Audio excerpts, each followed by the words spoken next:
किसी ने प्रश्न किया कि मैं बहुत पापी हूं, दूसरे का धन हरण किया, कुछ हिंसाएं भी हुई, ब्राह्मण साधुओं का अपमान किया, माता पिता को गालियां दी, कष्ट दिया, कभी सुख नहीं दिया, और सबसे दुश्मनी करना मेरा स्वभाव है। अब अंदर ही अंदर मुझे बहुत जलन होती है। ये अपनी करतूतों पर मुझे बहुत पछतावा हो रहा है। मैं सोच करके कि कितना पाप किया है कांप जाता हूं, अंदर ही अंदर रोता हूं। कोई उपाय है मुझ जैसे पापी का नरक ना जाना पड़े और परम कल्याण हो जाए? उत्तर, उपाय क्यों नहीं है? ऐसा कोई भी पापी जीव नहीं है जिसके लिए हमारी प्रियाजू का दरवाजा बंद हो। कैसे वो पापी क्यों न हो, हरिवंश नाम जो ले तो अलग लड़ेती रीझ के महल खवासी दे। कोई कितना भी बड़ा पापी हो, हमारी श्री जी के दरबार में सदैव आदर पूर्वक उसे स्वीकार करने की जगह है। निरादर नहीं कि तू पापी है, आदर पूर्वक। प्रभु यदि पापियों को अपनाएंगे नहीं, महान पतित पावन नाम इनका अधूरा हो जाएगा। पतित पावन बड़े दयालु, इसलिए तुम्हारे लिए घबराने की कोई बात नहीं है। तुम पर उनकी कृपा हो चुकी है, तभी तो तुम्हें अपनी करतूतों पर पछतावा हो रहा है। यदि कृपा ना होती, कृपा पात्र का लक्षण क्या है कि हम पर कृपा हो गई। हमारे द्वारा जो भगवत विरुद्ध आचरण हो, शास्त्र विरुद्ध आचरण हो, उन पर मुझे जलन होनी चाहिए, पछतावा होना चाहिए। ये कृपा पात्र का लक्षण है। जो पापी पुरुष हर्षित होकर पाप करते हैं वो अकृपा है, और जिनसे पाप तो हुआ, पाप हो भी रहा है पर वो जल रहे हैं, वो कृपा पात्र हैं। वो एक दिन शुद्ध हो जाएंगे। तुम्हें अब भय की, कांपने की जरूरत नहीं है। जिस कृपा ने तुम्हें ये वृत्ति दी है कि मैं पापी हूं, मैं जल रहा हूं, मैं रो रहा हूं, वो कृपा तुम्हारा निस्तार करने के लिए ही तुम्हें ऐसा पछतावा पैदा करा रही है। तुम्हें सही बताऊं, तुम्हें भगवान से मिलाने के लिए कृपा ने कमर कस लिया है। उस कृपा पर विश्वास करो, मन में निश्चय करो कि मेरे ऊपर भगवान की अपार कृपा हुई है। नहीं, मैं अपने कर्मों का पश्चाताप करता ही नहीं, मैं जलता ही नहीं, उसी कर्मों को करता रहता। भगवान बड़े दयालु हैं। वे गिरे हुए पापियों को, नीचों को गले लगाते हैं, बहुत जल्दी अपनाते हैं। स्नेहमयी माता जैसे अपने बच्चे की गंदगी अपने हाथों से साफ करती है, ऐसे ही भगवान अपने कर कमल से उसके महापापों को साफ करते हैं और हृदय से लगा लेते हैं और उसे जगत पूजनीय बना देते हैं। जो महापापी है उसे भगवान अपने कर कमल से परम पावन करते हैं। अहम त्वाम सर्वपापेभ्यो मोक्षयिष्यामि मा शुचा। मैं तुम्हें पवित्र करूंगा, पाप रूपी मल को मैं धोऊंगा। और पाप रूपी मल को धोकर फिर हृदय से लगा लेते हैं और जगत पूजनीय बना देते हैं। भैया तुम चिंता ना करो, भगवान सर्वशक्तिमान हैं, सर्वेश्वर हैं। उनकी कृपा से तुम्हारे सारे पाप भस्म हो जाएंगे। तुम्हें भगवान ने स्वीकार कर लिया है, ये लक्षण है। तुम्हें भगवान की प्राप्ति होगी, ये मुझे दिखाई दे रहा है। क्योंकि ऐसी जलन, अपने कर्मों का पश्चाताप करके रोना। अब तुम एक उपाय पकड़ लो, भगवान का आश्रय लेकर नाम जप शुरू कर दो। कोई भी पाप हो गया हो, ये उत्साह वर्धन के लिए नहीं है कि आप नाम जप करते हुए पाप करें, वो पाप भस्म हो जाएगा। इसे नामापराध कहते हैं, ये आपको और कष्ट देगा। यदि आपसे पूर्व में पाप हो गए हैं और आपके हृदय में जलन है, भगवान का आश्रय लो और भगवान का नाम जब शुरू कर दो, तुम सब पापों से मुक्त हो जाओगे। देखना, तुम्हारी काया पलट हो जाएगी। यदि तुमने भगवान का आश्रय लिया, भगवान का नाम जप किया, तुम्हारी काया पलट हो जाएगी। तुम महान साधुओं की सभा में बैठने के सौभाग्यशाली हो जाओगे, योग्य हो जाओगे। संतों की सभा में बैठने का ये दुर्लभ सौभाग्य भगवान की कृपा से मिलता है। शुद्ध दारा धन लक्ष्मी पापियों के घर होए, संत समागम हरि कथा तुलसी दुर्लभ दोए। भगवत प्रेमी महात्माओं की चर्चा में, समागम में बैठना, साधु सभा में बैठना, ये बड़े सौभाग्य का, तुम साधु सभा में सौभाग्यशाली होकर बैठने लायक हो जाओगे। एक तुम ही क्या, मैं सबके लिए कहता हूं, इस कलयुग में आज ऐसे बहुत लोग हैं जो अपने माता पिता का अपमान रूपी पाप करते हैं, पराई स्त्री का व्यभिचार करते हैं, पराये धन पराई संपत्ति पर नजर रखते हैं, मन वचन कर्म से हिंसा करते हैं। ऐसे सब लोगों से प्रार्थना है कि कुसंग में पढ़ करके, मन ने मत करके तुमसे प्रबल गुलामी करवाते हुए पाप करवा लिया, अब तुम बिल्कुल डरो मत। ऐसे इतिहास साक्षी है, महान व्यभिचारी पापियों को भगवान ने महात्मा बना दिया और भगवान ने कहा, अपिचेत सुदुराचारो भजते माम अनन्य भाग साधुरेव समंतव्या सम्यक व्यवसिता। ऐसा सांगो पांग दुराचार करने वाला, मतलब कोई भी दुराचार नहीं छूटा। ऐसा भी पापी यदि ये मन में विचार करके कि भगवान के सिवा अब मेरा कोई नहीं निस्तार कर सकता और भगवान की शरण में हो गया, तो भगवान कह रहे उसे साधु मानो, क्योंकि मैं साधु से बनाऊंगा। जिन्होंने अपनी जवानी संयम में नहीं बिताई तो पाप निश्चित हुए। ये यौवन अवस्था एक तूफान अवस्था है। जौवन ज्वर के ही नहीं बलकावा। ये जवानी का बुखार किसको नहीं चढ़ा? जहां जवानी का बुखार चढ़ा तो मनमानी पापाचरण होने लगते हैं। अगर भगवान की कृपा न होती तो जीवन का अंत इसी में हो जाता, निद्रा, भय, आहार, मैथुन, बस यही। भगवान का कृपा पात्र है जो अपने जीवन में असंतुष्ट हो चुका है, अपनी धन संपत्ति भोग विलासिता इससे असंतुष्ट हो चुका है और उसके मन में एक सच्चे सुख की चाह जग गई, एक हृदय में पश्चाताप होने लगा, नहीं मैं गलत हूं, मुझे सही मार्ग चाहिए, मुझे निष्पाप होकर परम पवित्र भगवदानंद की अनुभूति चाहिए। वो कृपा पात्र बना, वो भगवान का कृपा पात्र है, नहीं तो जीवन अंत तक अशुद्ध आचरणों में ही व्यतीत होता। जिनका जीवन अपवित्र है, पापाचरण करते हैं, सुधार के लिए दो बात एकदम स्पष्ट है, भगवान का आश्रय और भगवान का नाम जप। ये दो बात पकड़ लो, परम मंगल हो जाएगा, निश्चय तुम परम पूजनीय हो जाओगे। अहोवत सुपच तो गरियान, वो स्वपच भी गरियान श्रेष्ठ है जिसकी जिह्वा पर भगवान का मंगलमय नाम है।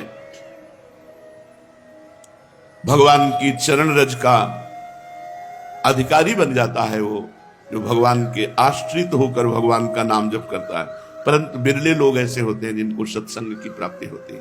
कुछ लोगों के हृदय में कृपा होती है तो पाप आदि के कारण जलन होती है, पर उनको सही दिशा न मिलने के कारण फिर वो उसी में गिर जाते हैं। बड़े भाग्यशाली हैं जिनकी जलन को सही दिशा मिल जाए, पश्चाताप को सही दिशा मिल जाए और वो भगवान के मार्ग में अग्रसर हो जाएं। अधिकांश जन समुदाय पापाचरण की तरफ ही बढ़ता चला जा रहा है। रुपया मिले वो कुछ भी करना पड़े, कुछ भी करना पड़े, इतना रुपये में इतना प्रेम, कुछ भी करना पड़े, चरित्र बेचना पड़े, धर्म बेचना पड़े, पाप करना पड़े, हिंसा करनी पड़े, बस रुपये से विषय भोग, विषय भोग से जीवन, जीवन से विषय भोग, अंततोगत्वा नरक की प्राप्ति। पाप के कीचड़ में उनकी जिंदगी फंसी रहती है। ऊपर से वो भोले भाले साफ सुथरा दिखाई देते लेकिन अंदर से बहुत गंदे होते हैं। ऐसी दशा में उन लोगों के लिए एकमात्र उपाय है भगवान का आश्रय और नाम, आश्रय भगवान का और नाम जप। बड़े भाग्यवान हैं जो ये साधन पकड़ लें। आश्रय हृदय से होता है, नाम जप जबान से होता है। भगवान बड़े कृपालु हैं, बड़े कृपा बरसाने वाले हैं। जिस समय साधक आश्रय लेकर नाम जप शुरू कर देता है उसके हृदय में जलन शुरू होती है। बुरे कर्मों का बिना भोगे नाश। इसलिए ये मत सोचो कि प्रारंभ में हम नाम जप कर रहे हैं, हमारे हृदय में बहुत जलन हो रही, उसको मिटाने के लिए किसी विषय का सेवन करें, ऐसा नहीं। जलन हो रही, बहुत बढ़िया काम हो रहा है, सोना कसौटी पे कसा जा रहा है, उसका मल दूर हो रहा है। ऐसे ही हमारा मन जल करके बिना प्रारब्ध भोगे, बिना पाप कर्म भोगे, वो सब पाप नष्ट हो जाएंगे। जो पश्चाताप है, जो जलन है, वो सारे पापों को नष्ट कर देगी यदि नाम जब चल रहा है साथ में। तो भगवान की कृपा से नाम में प्रेम और नाम की कृपा से भगवान में प्रेम, ये संयोग देखो। भगवान की कृपा से नाम में प्रेम और नाम की कृपा से भगवान में प्रेम। बिना नाम के भगवान से प्रेम नहीं हो सकता। हरिवंश कृपा, हरिवंश कहें और हरिवंश कहें, हरिवंश लाहें।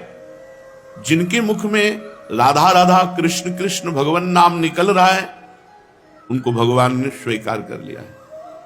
अब निश्चित भगवान की उनके ऊपर कृपा है, भगवान की कृपा से भगवान नाम जप कर रहे हैं और भगवान नाम जप से भगवान में प्रेम हो जाएगा। फिर जो प्रेम सुधा का पान होता है, असल में तब पूर्ण पवित्रता होती है जब हृदय निष्काम होकर भगवान के प्रेम में द्रवित होकर आंखों से आंसू बहते हैं, रोमांच होता है, हृदय द्रवित होकर बहा जा रहा है, आहा भर कर पुकार रहा है, राधा राधा राधा। अब पूर्ण पवित्रता हो रही है, पापों का सच्चा प्रायश्चित हो रहा है। भगवान उसके हृदय की बात को देखते हैं। फिर अब उसके हृदय में प्रार्थना प्रकट होती है, पुकार प्रकट होती है, और भगवान से वो पुकार करके कहता है, हे मेरे नाथ, हे देवाधिदेव, हे परमेश्वर, मैं बहुत भूल में था, बहुत गलती हो गई, लेकिन अब लो नशानी अब ना नशे, अब गलती नहीं करूंगा। मैं आपसे मांगने लायक तो नहीं हूं कि कुछ किया हो तो मांगू आपसे, कोई सेवा की हो, कोई तपस्या की हो तो हम आपसे वरदान मांगे, पर नाथ मैं आपसे एक भीख मांगता हूं। आप दाता हैं, दयालु हैं, दया करके मुझे दे दो कि मैं कभी आपके नाम को ना भूलूं, सदैव मेरे हृदय देश में आपका नाम चलता रहे। मुझे बहुत अच्छी बात लगी थी, परसों नरसों सत्संग में गोस्वामी तुलसीदास जी कह रहे हैं, बड़े बड़े व्रतधारी, तपस्वी, त्यागी, नियम याज्ञिक बहुत सब हैं, इनको तराजू में हे रघुनाथ जी एक तरफ तौलिएगा और मुझे तौलिएगा। तो वैसे तो मैं भूत भविष्य वर्तमान में नीच जनों में सबसे श्रेष्ठ नीच हूं, पर पलड़ा मेरा गरु रहेगा, क्योंकि मैंने राम नाम का आश्रय लिया है। मैंने और कोई व्रत नियम तीर्थाटन कोई और यज्ञ याग आदि नहीं, केवल आपके नाम का आश्रय लिया। इसलिए रघुनाथ जी तुम तौल के देख लो, हमारा पलड़ा भारी रहेगा, बस नाम को पकड़ लो। यहां कह रहे प्रभु, यद्यपि मैं मांगने का अधिकारी नहीं हूं, क्योंकि मांगने का अधिकार तब होता है जो सेवा की हो, तपस्या की हो, व्रत नियम अनुष्ठान आदि, उसके बदले में मैं कुछ मांगू, पर मैं भीख मांग रहा हूं। भीख मांगने का तो अधिकार है ही, आप बहुत बड़े दाता हैं। नाथ मैं आपसे एक भीख मांगता हूं कि मैं आपके नाम को अपने हृदय से कभी भूलूं नहीं, बस यही जिंदगी का लाभ है। सब संतों की सुन करके कह रहा हूं और अपने हृदय की बात कह रहा हूं।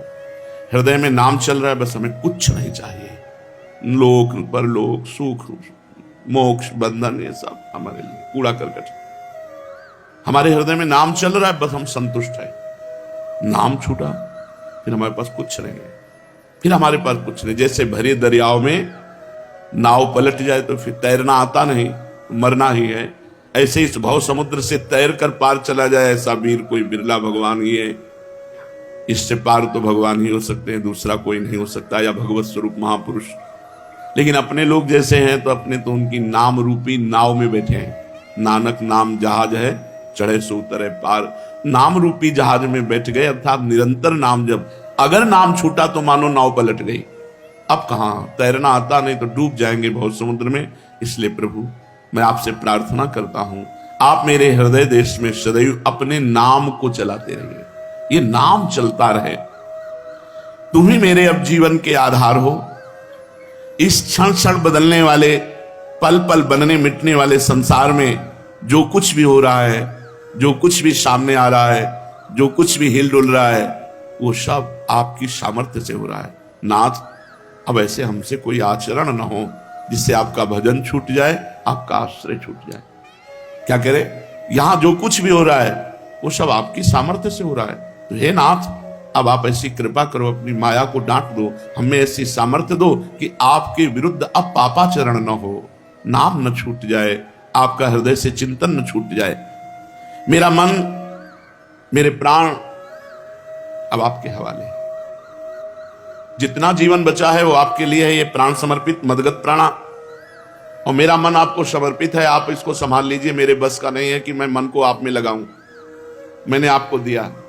अब ये भागे प्रपंच में जाए, जो भी हो आप देखो। गोस्वामी तुलसीदास जी कह रहे, हाँ हार्यो करि जतन अतिशय प्रबल अजय, तुलसीदास बस होए तबे जब प्रभु पेरक बरजे। प्रभु जी मेरो मन हठ न तजे, हरि जो मेरो मन हठ न तजे। प्रभु मैंने बहुत उपाय करके, और सच्ची कह रहा हूं, बहुत उपाय करके देखा। कभी तो लगा कि नहीं ठीक है, कभी लगा कि जहां थे वही हैं, क्योंकि मन की वही स्फुरना, वही चाल। तो हाँ हार्यो कर जतन, बड़ी साधना करके हार गया। अतिशय प्रबल अजय, बहुत बलवान मन है। अब एक उपाय सूझा है, तुलसीदास जी कहते हैं, तुलसीदास बस होए तबे जब प्रभु प्रेरक बरजे। इस मन को प्रेरणा देने वाले आप ही हो, मुझे पता है। आप इसे रोक दीजिए नाथ। उस हृदय से प्रार्थना होती है, हे प्राणाराम, मैं अब बहुत संतुष्ट हूं, क्योंकि आपका आश्रय मिल गया, आपका नाम जब चल रहा है। आपसे प्रार्थना है, अब जो करूं तुम्हारी प्रेरणा से करूं, तुम्हारे संकेत से करूं, और सही प्रार्थना ये कर रहा हूं कि तुम हृदय में बैठ के करा लेना। हमारा उद्देश्य अब केवल आप हैं। आप हमारे हृदय में विराजें, प्रेम से विराजें। आपका घर है, ये सब कुछ आपको समर्पित है। आपके सिवा मेरा आप कोई नहीं है। बस आपसे एक ही प्रार्थना है कि मैं आप में तुच्छ नगण्य नाचीज हर समय लगा रहूं। कभी वाणी पाठ, कभी सेवा, कभी नाम जप, कभी कीर्तन, कभी शांत बैठकर मंत्र जप, मैं आप में लगा रहूं। अगर ये नाम जप और आश्रय है तो बड़े से बड़ा पाप नष्ट हो जाएगा और हमें भगवत प्रेम प्राप्त होगा। हमारी आर्त भावना जागृत होगी, जिससे हमें भगवत साक्षात्कार हो जाएगा।